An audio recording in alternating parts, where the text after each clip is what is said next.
दोस्तों, कैसे हैं आप लोग। So I welcome you all to 21 जुलाई का एनालिसिस। तो पहला आर्टिकल है जीएस पेपर 1 से रिलेटेड ज्योतिराव फुले के बारे में।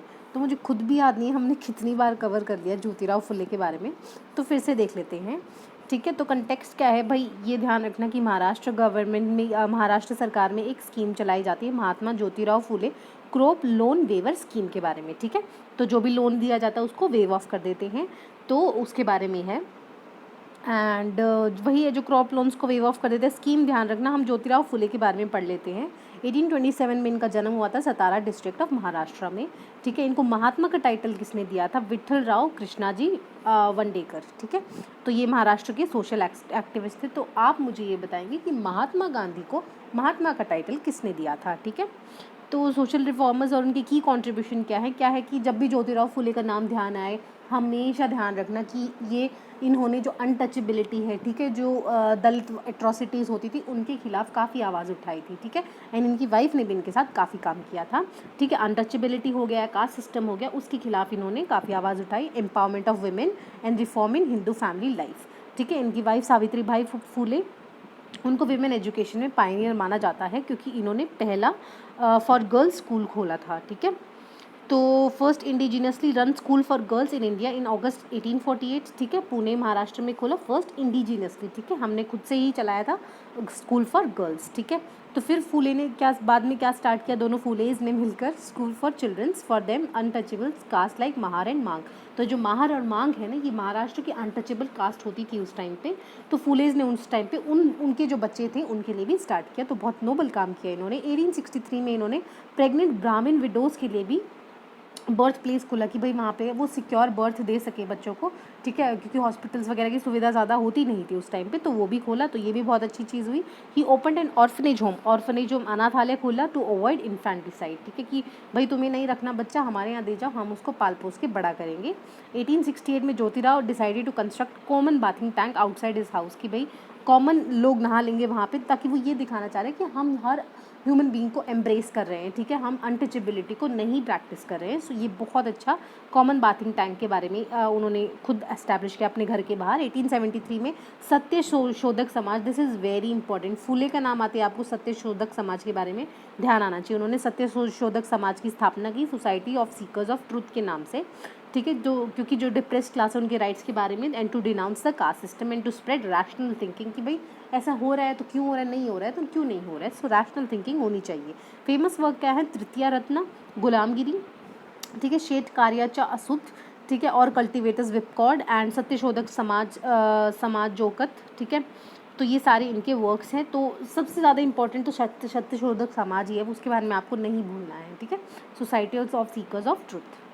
देन देख लेते हैं what is plea bargaining and how does it works. ठीक है, तो क्या है कि प्ली बार्गेनिंग नाम से समझ में आ रहा है कि भाई बार्गेनिंग, चलो देख लेते हैं, ये टमाटर 20 रुपये किलो दे दो हमें, तो उस तरीके की बार्गेनिंग चलती है। पर ये कहाँ चलती है, कोर्ट में चलती है। देख लेते हैं। Many members of Tablighi Jamaat पता ही होगा आपको, जब कोविड ज़्यादा नहीं फैला था, पर तबलीगी जमात के वहाँ पे दिल्ली में इकट्ठा हो गए थे। उसके बाद वहाँ पे कोविड पाया गया तो सब में हो गया, एंड वो जगह जगह चले गए। तो इसीलिए देवर एक्यूज्ड कि उनकी वजह से ज़्यादा कोविड हमारे इंडिया में फैला है। So belonging to different countries obtain release from court cases in recent day by means of plea bargaining. ठीक है, तो प्ली बार्गेनिंग में क्या होता है, person charge with criminal offence, जैसे कि तबलीगी जमात है। ठीक है, उस टाइम क्या डिजास्टर मैनेजमेंट एक्ट लग गया था, तो उस टाइम पे अगर कोई भी इंसान उसके अगेंस्ट लॉकडाउन का वायलेशन करे सो उसको क्रिमिनल ऑफेंस माना जाता था। तो person charge with criminal offence negotiate करेगा प्रोसिक्यूशन के साथ। प्रोसिक्यूशन कौन होता है, ऐसा लॉयर जो साबित करेगा कि हाँ इसी ने गुनाह किया है, तो उसके साथ बार्गेन करेगा कि भाई मेरी 3 साल की सज़ा यार 2 की करा देना, थोड़ा सा देख ले इधर उधर एडजस्ट होती हो तो प्रोसिक्यूशन के साथ बार्गेनिंग करेगा for lesser punishment than what it is provided in the law by pleading guilty. ठीक है, कि मैं गिल्टी था, pleading guilty to the less serious offence, कि भाई मेरा जो वो है ना डेट, उसको 3 साल की बजाय 2 साल करा दो। So that is now termed as plea bargaining. कौन कराएगा, पर्सन जिसको क्रिमिनल ऑफेंस के लिए चार्ज किया गया है, नेगोशिएट करेगा प्रोसिक्यूशन के साथ for a lesser punishment. So this is important. It primary involves pre trial negotiation between accused and prosecutor. Pre trial, ठीक है, ट्रायल से पहले, जज वगैरह के पास जाने से पहले ही उसको क्या होता है, 2 टेबल्स पे अपने सामने बैठते, बोलता है हाँ भाई बता क्या चाहिए तुझे। ठीक है, तो प्री ट्रायल नेगोशिएशन होती है एंड फिर वहाँ पे बार्गेनिंग होती है। तो इंट्रोड्यूस कब किया गया था, 2006 में इंट्रोड्यूस किया गया था। ठीक है, CRPC के अमेंडमेंट के द्वारा लाया गया था इसको, ठीक है। कैसे सर्कमस्टांसेस में अलाउड है और ये कैसे काम करती है। Plea bargaining can be initiated only by accused, ठीक है। पहली बार एक्यूज्ड ही कर सकता है कि भाई मैं चाहता हूँ मेरा ऐसा हो, तो एक्यूज को अप्लाई करना पड़ेगा कोर्ट में, ठीक है, for invoking benefit of bargaining, कि भाई कोर्ट जज साहब मेरे को बार्गेनिंग करनी है, क्या मैं एक खुपचे में बैठ के कर लूँ उससे बात। So applicant should state that it is voluntary preference, मैं वॉलंटरी कर रहा हूँ, मेरे पे कोई दबाव नहीं है। उसको अंडरस्टूड है कि nature and extent of punishment provided in the law of offence, ठीक है, कि जो भी पनिशमेंट है मैं ज्ञात हूँ कि भाई हाँ मुझे ना सेल्फ डिक्लेरेशन करनी पड़ेगी कि भाई ज्ञात है और मैं इसके खिलाफ प्ली बार्गेनिंग करना चाहता हूँ। कोर्ट वुड फिर वो इशू कर देगा notice to prosecutor and the complainant if any for a hearing, ठीक है। कोर्ट बोल देगा चलो ठीक है मैं अलाउ करता हूँ कोर्ट में बैठ के तुमको बात करने के लिए।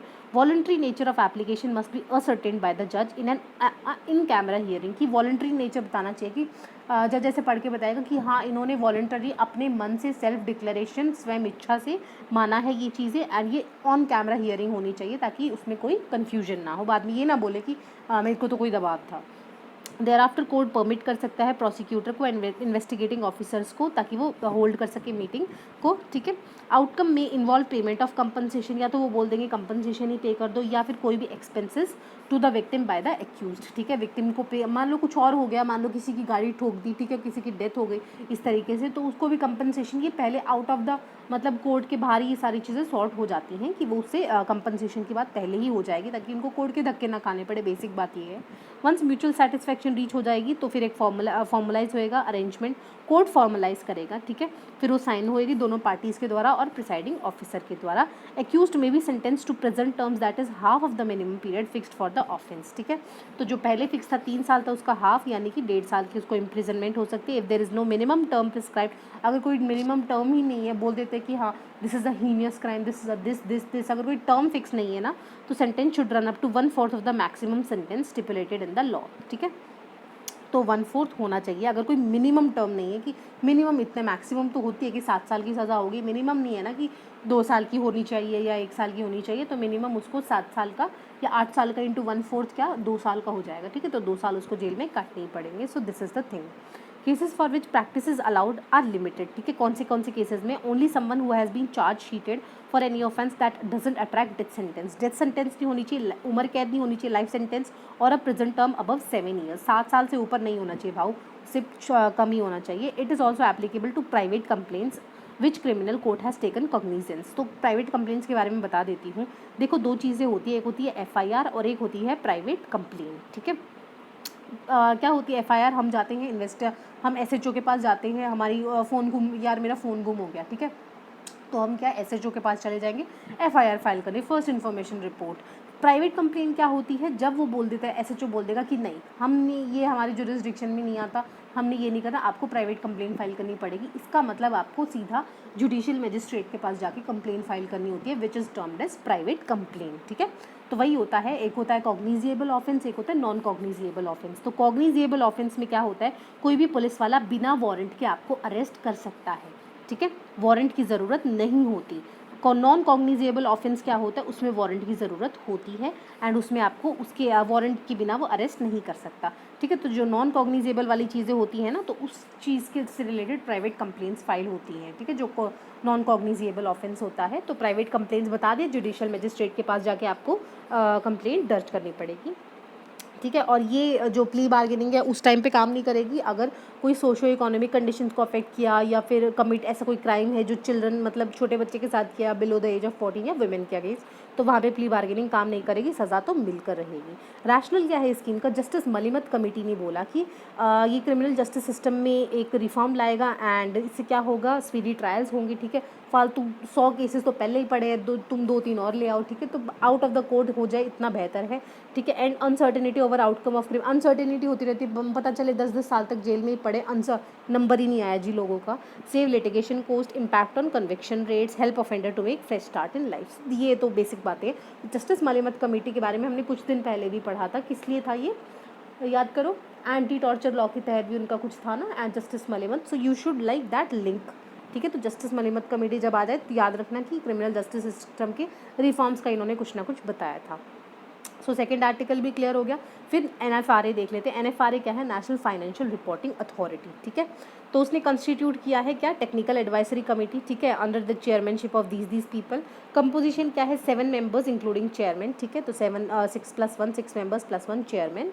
काम क्या है भाई इसका? ये एक aid and advise the executive body of NFRA, ठीक है। जो ये टेक्निकल एडवाइजरी कमेटी है ना, ये एडवाइस करेगी NFRA को, ठीक है, on issues relating to drafts of accounting standard and auditing standard. जो हमारे यहाँ प्रिवेलिंग ऑडिटिंग स्टैंडर्ड्स है ना, उनसे रिलेटेड एडवाइस करेगी। Provide input from the perspective of users, preparers and auditors of financial statement. तो सबका पर्सपेक्टिव लेके ना उसको एडवाइस करेगी। बेसिक बात ये है।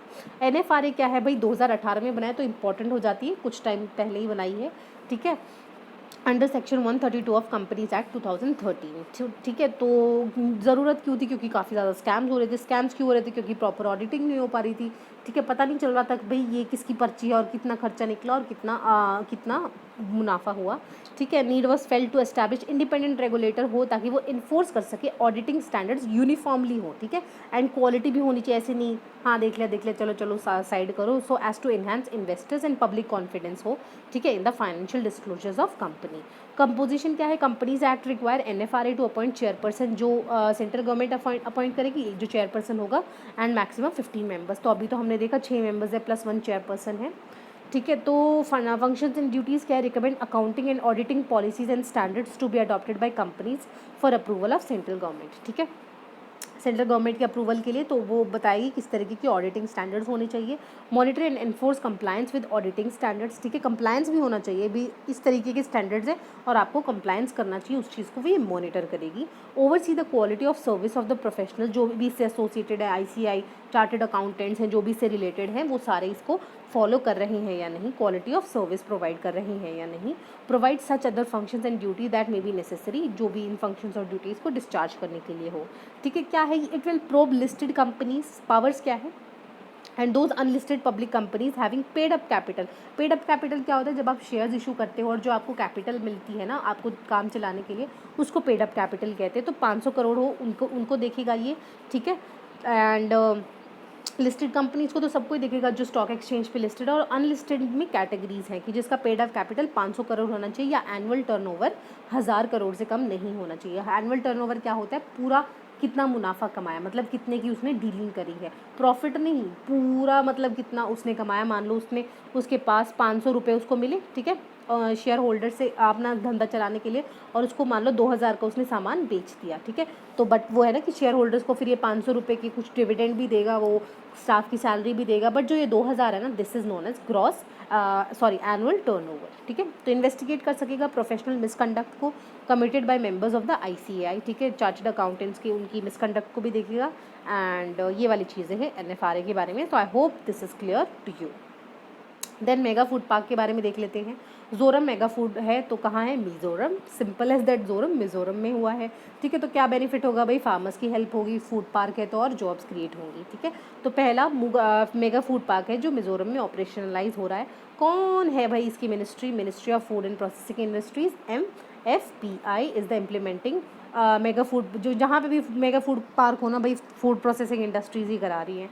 It aims at providing mechanisms to link agricultural production to the market, ठीक है। मार्केट से उसको लिंक हो, फार्मर्स और प्रोसेसर्स इकट्ठे मिलके आ जाएं, ठीक है, एक प्लेटफॉर्म पे, जैसे हमारा नाम प्लेटफॉर्म भी करता है, ठीक है। मंडी वालों को APMCs को साथ में लेकर आता है, तो ये मार्केट्स जो रिटेलर्स हैं उनको फार्मर्स के क्लोज लेके आएगा।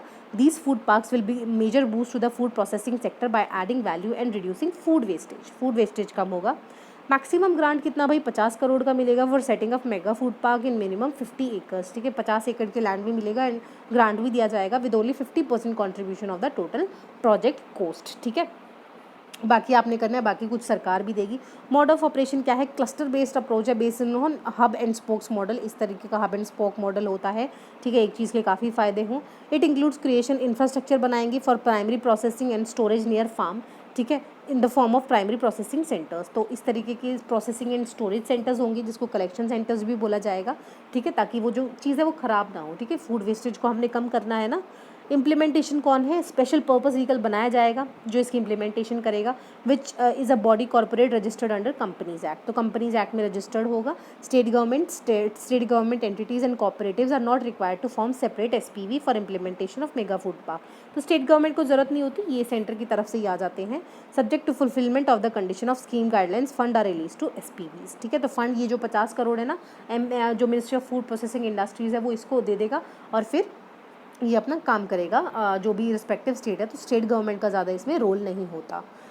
ठीक है, फिर देख लेते हैं ऑक्सफोर्ड यूनिवर्सिटीज़ का CHADOX1। ठीक है, तो कोविड-19 वैक्सीन का चाडॉक्स नया नाम है। ठीक है, जॉइंटली डेवलप किया है British Swedish company AstraZeneca and university of Oxford universities ने। ठीक है, इसको बोला गया भाई सेफ़ है। ठीक है, देखते हैं, अभी तो वैक्सीन बोल रहे हैं, हमारा तो कोवैक्सीन भी आया है, देखो कितना काम करेगा।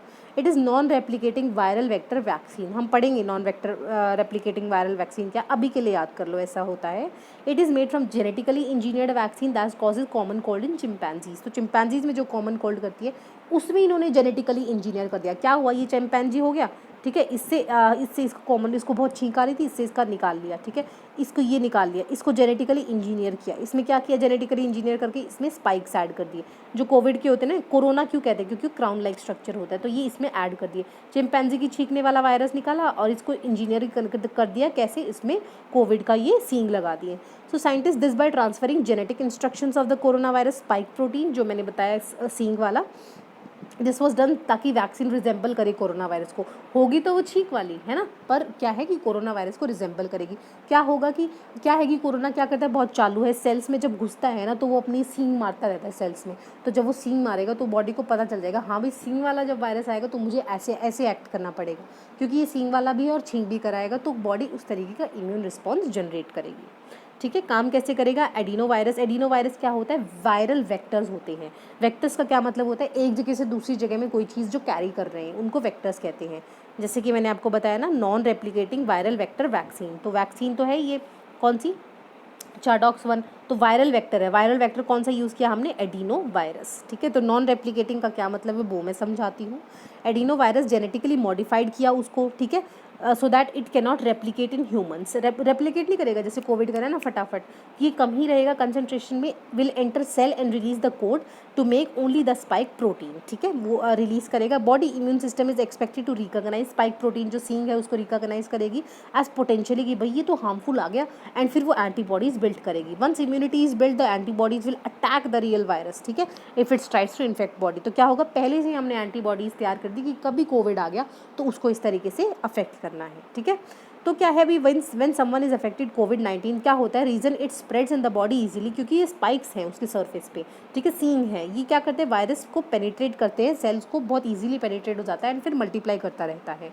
तो what happens next, globally have already begun phase 3 trial, तो 3 फेजेज में होती है। ठीक है, तीसरा फेज़ चालू कर दिया है उन्होंने। तीसरे फेज़ में क्या होता है, लार्जर नंबर ऑफ पीपल पे ट्रायल होता है, तो 5000 वॉलंटियर्स पे इन्होंने ट्रायल किया है।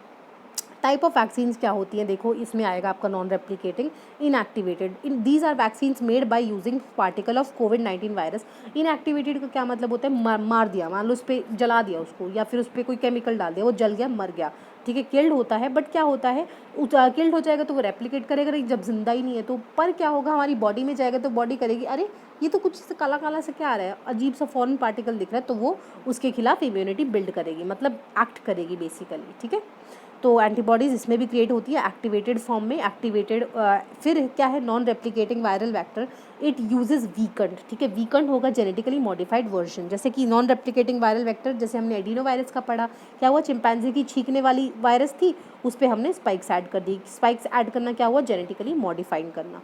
ठीक है, तो genetically modified version of different virus, ताकि वो कोविड-19 स्पाइक प्रोटीन को कैरी कर सके। प्रोटीन सब यूनिट क्या होती है, vaccine use part of virus to build immune response. ठीक है, तो उसको ये प्रोटीन सब यूनिट जो यूज़ किया गया है ना, तो हमारे यहाँ कौन सा यूज़ किया है, ये स्पाइक प्रोटीन, तो उसको ही प्रोटीन सब यूनिट कह रहे हैं। आरएनए का क्या है, such vaccine use mRNA molecules to tell cells what proteins to build. ठीक है, तो आरएनए भी कैरी होगा इसमें। ठीक है, तो क्या है, आरएनए क्या होता है, बेसिकली मैसेंजर्स की फॉर्म में जाते हैं, आरएनए से ही प्रोटीन बनता है। तो आरएनए हम भेजेंगे जेनेटिकली इंजीनियर करके, तभी तो वो आगे प्रोटीन बनाएगा और वो सेल्स को बताएगा। सेल देखो प्रोटीन की भाषा समझते हैं, सेल को बताएगा कि भाई इस तरीके की तूने एंटीबॉडी बनानी है। तो mRNA in this case is coded to tell cells to recreate the spike protein. ठीक है। Once it is injected the cell will use mRNA structures and create copies of spike protein, ठीक है। तो and फिर उससे क्या होगा कि फिर बाद में इम्यून सेल्स उस पर फाइट करेंगे। तो क्या है कि जेनेटिकली इंजीनियर्ड हमने इस तरीके का mRNA डाला है जिससे वो फटाफट स्पाइक प्रोटीन बनते रहते हैं। डीएनए क्या है, these vaccine use genetically engineered DNA, तो वही है, डीएनए भी इसका जेनेटिकली इंजीनियर्ड है, आरएनए भी है, और इसका नॉन रेप्लिकेटिंग वायरल वेक्टर, जिससे वो नॉन रेप्लिकेटिंग वायरल वेक्टर जो एडिनो वायरस इसमें उसकी मदद से उसको ट्रांसफ़र करेंगे। So I hope this is clear. Then is about raise initiative. Raise क्या है, retrofit of air condition to improve indoor air quality. अब आपको पता ही है अब दिल्ली जैसे माहौल में क्या है कि सब बंद होता है, तो इंडोर एयर क्वालिटी तो बिल्कुल ही डेटियोरेट हो जाती है। जब बाहर की इतनी बहुत ज़्यादा अच्छी एयर क्वालिटी है तो अंदर की सोच लो कितनी अच्छी होगी। सो जब भी कोई एनर्जी एयर कंडीशनिंग रिलेटेड होता है ना, तो एनर्जी एफिशिएंसी सर्विस लिमिटेड ही आएगा, ठीक है, उसी का इनिशिएटिव होता है। एंड जो USAID है, ठीक है, the agency for international development, ठीक है, मैत्री प्रोग्राम है, यूएस की एजेंसी है, वो ये काम करा रही है, ठीक है। मैत्री की प्रोग्राम की फुल फॉर्म क्या है, market integration and transformation programme for energy efficiency. तो ये किसका है, यूएस इंडिया का बायलैटरल पार्टनरशिप का प्रोग्राम है। हमारे यहाँ मिनिस्ट्री ऑफ पावर करता है, वहाँ की USAID जो कंपनी है वो करती है। Is aim to accelerate the adoption of cost efficient effective energy efficiency. भाई कोस्ट इफेक्टिव हो, ये एसी तो चलाते रहते हो, एसी के पीछे खड़े होकर देखो ना कितनी गर्मी हो जाती है। सो कोस्ट इफेक्टिव होना चाहिए as standard practice with in buildings and specifically focus on cooling का बहुत ध्यान रखते हैं, क्योंकि काफ़ी ज़्यादा एनर्जी वेस्ट होती है उसमें, है ना, और काफ़ी ज़्यादा जो गर्मी क्रिएट हो जाती है अगर एसी के आप बाहर देखते हो, ठीक है। तो नीड एंड सिग्निफिकेंस क्या है, पुअर एयर क्वालिटी हमारा कंसर्न रहा है काफ़ी टाइम से। As people return to their office and public spaces maintain good air quality, good indoor air quality होनी चाहिए, ताकि जो लोग वहाँ रह रहे हैं उनकी भाई जीने लायक कंडीशन तो हो, ठीक है ना। आर्टिकल 21 स्टेट्स ना, तो उसको होना चाहिए जीने लायक condition. So this was it. तो मैत्री प्रोग्राम आ जाए, ठीक है, किसका है ये, हमारा यूएस इंडिया का बायलैटरल पार्टनरशिप है। हमारे यहाँ कौन है, मिनिस्ट्री ऑफ पावर, ठीक है, प्लस EESL, ठीक है, ये सारे कोऑर्डिनेट कर रहे हैं इसके साथ, यूएस के साथ। So this you should remember, this is important. Then is about Bathynomus raksasa. So Bathynomus देखो, फोटो देख लो इसकी, ठीक है, इतने सारे पैर हैं इसके, ठीक है, कीड़ा है ये, आर्थ्रोपोड है। It is a super giant, ठीक है, इसको कॉकरोच ऑफ द सी कहा जाता है। आपकी जो बाथरूम में मिलता है छोटा कॉकरोच है, पर ये सी का कॉकरोच है, तभी इसको सुपर जाइंट बोला गया है। आइसोपोड है, आइसोपोड मतलब आर्थ्रोपोडा का ही क्लासिफिकेशन है, ठीक है। इट इज़ रिसेंटली मतलब कहाँ पाए गए, ईस्टर्न इंडियन ओशियंस में, ठीक है, जावा के आसपास, तो वो ईस्टर्न ही हो गया ना, इंडोनेशिया के पास। 14 लेग हैं इसके, ठीक है, but uses these only to crawl, ठीक है, तो क्रॉल करता रहता है।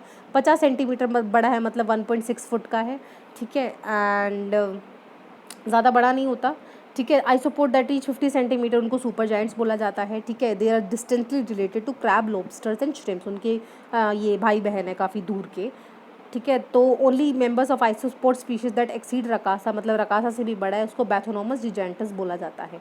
और ये कहाँ, वेस्टर्न अटलांटिक ओशन में मिलता है। तो हमारा इंडियन ओशन में कौन सा मिला है, बैथोनोमस रिकासा, ठीक है। देन इज अबाउट मनोदर्पण, ठीक है।